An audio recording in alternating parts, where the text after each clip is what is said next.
Versatile Mage. Chapter 679. Blazing Fire Sword. A sprout of flame swept through the air with a combination of brown and blazing red colors, clearly contrasting between the two kinds of flames. Mo Fan's fist was trembling. He had lost count of how many times he had launched the flames. The energy of his fire element would have depleted long ago if he was still an intermediate magician. Little Flame Bell did not leave Mo Fan's body, allowing him to utilize some of her power. Even after killing so many skeletons, the army of skeletons showed no sign of decreasing. Mo Fan raised his head and helplessly discovered that the meteorite fist, 9 dragons, comparable to an advanced spell, slowly dimmed among the skeletons. This time, more than 10 formations of skeletons were marching toward him. Each formation consisted of about 60 iron ball skeletons. He had no idea how the skeletons ended up in their current appearance. An extremely heavy bone shaped like a ball had grown on their spine, the size of an adult's head. The skeletons were able to remove the ball-shaped bone from their spines and join it with a long bone on their shoulders. Their attack was simply removing the bone from their shoulder and flinging it around like a flail. 1 or 2 skeletons of this kind were not scary, but when around 600 of them were waving their flails wildly under the command of higher lineage creatures, the situation suddenly became gruesome. Mo Fan and Little Flame Bell had already eliminated almost 1,000 undead. Their next opponent was the army of iron ball skeletons. Their white, heavy ball-shaped bones were swinging noisily in the air. Taking a deep breath, Mo Fan charged toward the formations of skeletons once again. When possessed by Little Flame Bell, Mo Fan too could ride the wave of flames like her. As he dashed forward, a tide of flames over 20 meters tall rolled forward. Mo Fan nimbly leapt onto the tide, letting the heat drag him forward. As Mo Fan approached the first formation of iron ball skeletons, he leapt into the air. He had turned a little red just a moment ago, and suddenly unleashed more than 10 lumps of fire. These lumps completely encapsulated him, forming a giant meteorite burning fiercely in the air. The meteorite that Mo Fan had transformed into slammed into the ground, leaving a brilliant trail of fire along its path. The burning meteorite collided with the formation of skeletons, resulting in a brief, deafening blast. The sound was produced when the ground cracked from the enormous impact. The next second, pieces of rocks from the shattered ground were propelled in all directions. A terrifying shockwave spread through the surroundings with Mo Fan as the center, knocking the iron ball skeletons flying and spinning into the air. They were either shattered by the shrapnel or knocked flying by the shockwave. It was only the prelude, as the meteorite landed on the ground. The real threat was the fire that instantly covered an area the size of a lake.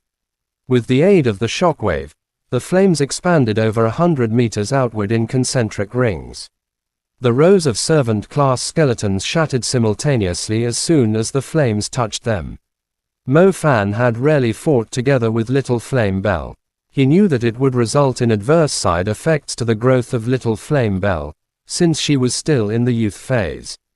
She had yet to reach the fiery sorceress level and had yet to master the ability to possess someone. The longer Mo Fan used her ability, the more damage it would cause her. However, he did not have a choice in the current situation. Not only was Little Flame Bell using all her energy to fight the skeletons, Mo Fan was also bearing a greater burden than his body could afford in the fight. Several formations of iron ball skeletons had surrounded Mo Fan when the first formation was wiped out.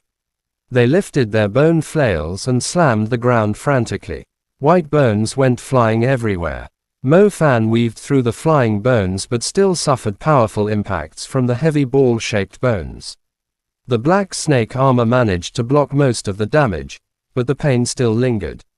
Most importantly, Mo Fan totally lost his balance under the continuous attacks.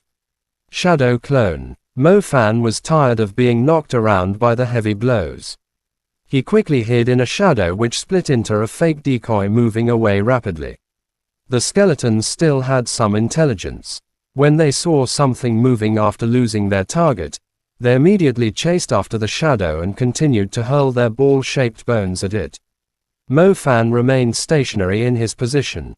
When the shadow clone left the area, he saw the iron ball skeletons moving toward it. Their bodies were stacked on top of one another into half a mountain. The scene was rather exaggerated. An ordinary magician would have had no chance of surviving. I'll wipe 'em out in one blow. Little Flame Bell synchronized with him while possessing him. She accumulated the flames and gave Mo Fan the ability to control their form. With a thought, Mo Fan discovered that both the Rose Flame and Calamity Fire were completely under his control. Magicians had to rely on the energy of the stars to unleash the power of the fire element, but a unique elemental creature like Little Flame Bell was able to control fire with her thoughts. Little Flame Bell's supply of energy was limited, but Mo Fan's fresh new fire element galaxy had granted him an abundant supply of energy, allowing him to utilize Little Flame Bell's control over the flames with ease. Flame Sword. Mo Fan focused his thoughts.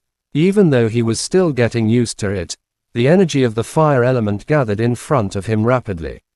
It grew from a little fire sprout to a huge flame. However, the flame did not burn uncontrollably. It simply accumulated in front of Mo Fan and took the shape of a long object. Like a weapon being forged in a furnace, the flame turned into a 10-meter-long burning sword. The sword was made of fire.